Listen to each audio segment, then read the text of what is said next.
నమస్తే అండి. Welcome back to my channel. Train ఎక్కేసాము. ఇది విష్ణు నివాసం దగ్గర క్యూ లైన్ అండి. 2 వరకు అలాగే ఉన్నాము. ఇంకా మేము వెళ్ళింది 11 కండి. 11 to 2 వరకు అక్కడ అలా టోకెన్స్ ఇచ్చి తీసుకొని బైక్ ఎక్కేసాము. బస్ ఎక్కాము. బస్ ఎక్కాక దర్శనానికి 6 hours పట్టింది మాకు. బాగా నరకం అండి బాబు. చిన్నపిల్లల్ని తీసుకెళ్ళకండి. ఇది దర్శనం అయ్యాక నేను తీసిన వీడియో. దర్శనం అయ్యాక రిటర్న్ రావడానికి బళ్ళేం దొరకలేదండి.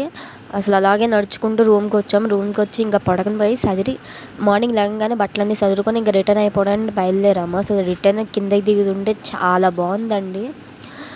అండ్ రిటర్న్ వచ్చేటప్పుడు మాత్రం సీట్స్ అయితే దొరికినాయి కూర్చోడానికి. ఇంక రిటర్న్ వచ్చేటప్పుడు రైల్వే స్టేషన్లో సెల్ ఫోన్ యాంప్లియర్ అని ఒకటి అమ్మారు. సో అది బేరమాడి తీసుకుంటే అమ్మమ్మకి ట్రైన్ మధ్యలో జర్నీ మధ్యలో బోర్ కొడుతుందని మూవీ పెట్టిచ్చేసాము. అలా నా ఒళ్ళో పెట్టుకుంటే తను చూస్తూ ఉంది. సో అలా విజయవాడకి రిటర్న్ అయిపోగానే కృష్ణ బ్యారేజ్ వ్యూ బాగుంది కదండి. Please like, share and subscribe my video. Thank you.